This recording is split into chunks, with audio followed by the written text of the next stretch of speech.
Red Riding Hood. Once upon a time, there was a little girl who was loved by all who knew her. Her grandmother made her a little red cloak with a red hood. The cloak was so nice and warm that she often wore it.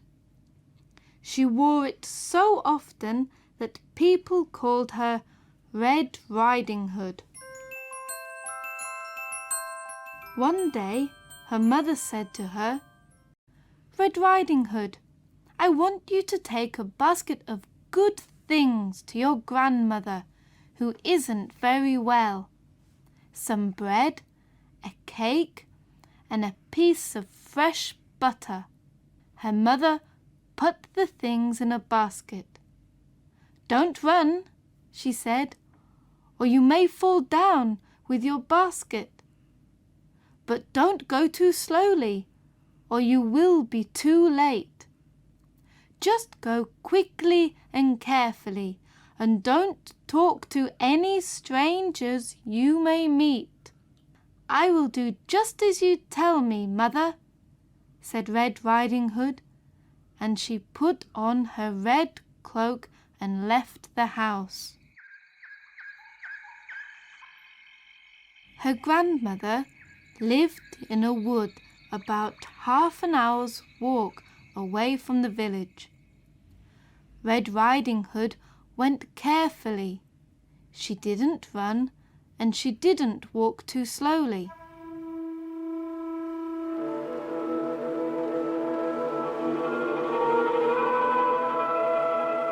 When she was going through the wood, she met a wolf. Red Riding Hood had no idea what a wicked and cruel animal the wolf was, so she was not afraid of him. She quite forgot that her mother had told her not to speak to strangers. "Good morning, Red Riding Hood," said the wolf. "Good morning, Wolf," said Red Riding Hood. "Where are you going so early?" asked the wolf. "I am going to visit my grandmother, who is not very well," answered Red Riding Hood. "What have you in your basket?" "I have some bread, a cake, and a piece of fresh butter." "Where does your grandmother live?" "She lives in the wood. Her house is under 3 oak trees, and there are nut bushes beside it." "This pretty little girl will be a tasty dinner for me," thought the wolf, and he looked hungrily at Red Riding Hood.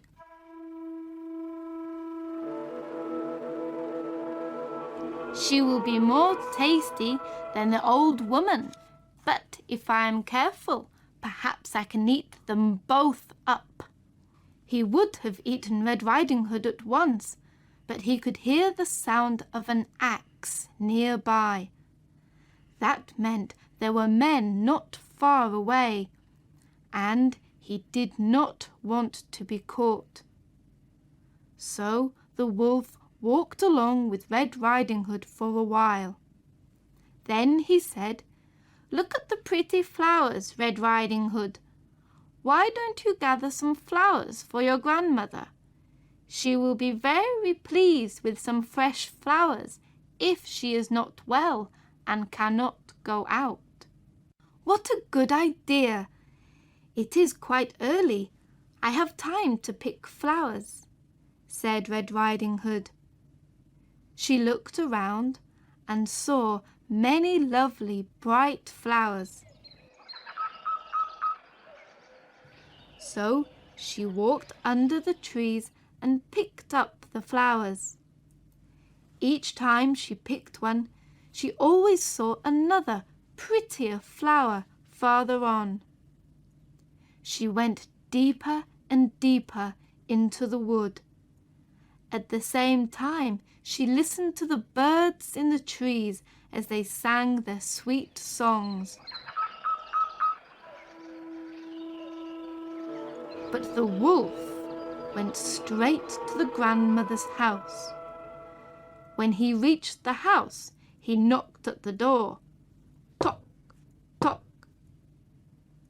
"Who is there?" asked the grandmother in a weak voice. "It is Red Riding Hood," said the wolf, and he tried to make his gruff voice sound soft. "I have brought you some bread, a cake, and a piece of fresh butter."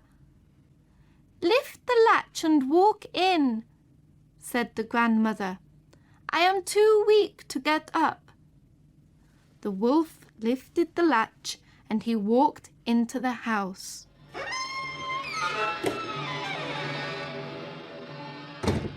The old lady was lying in bed. The wolf went straight up to the bed and swallowed her up. Then he put on a night dress and a nightcap, got into the grandmother's bed and drew the curtains.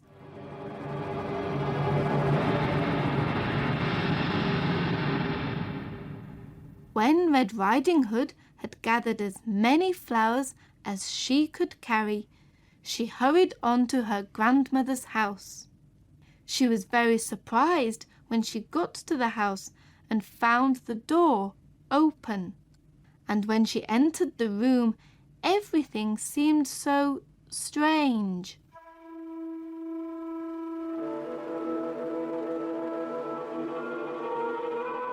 She felt quite frightened, but she did not know why. "Good morning, grandmother," she cried, but she received no answer. Then she went up to the bed and drew the curtains back.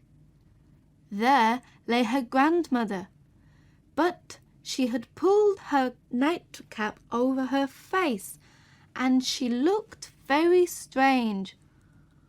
"Oh, grandmother, what big ears you have!" said Red Riding Hood.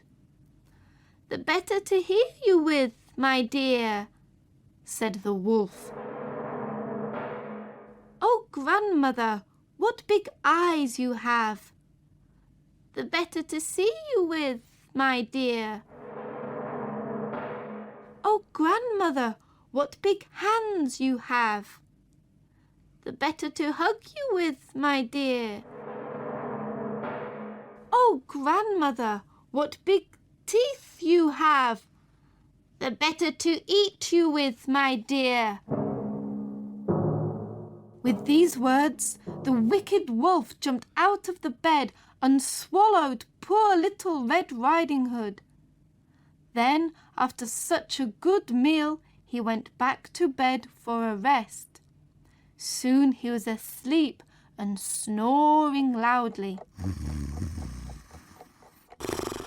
Later on, a hunter went past the house and he heard the wolf's loud snores.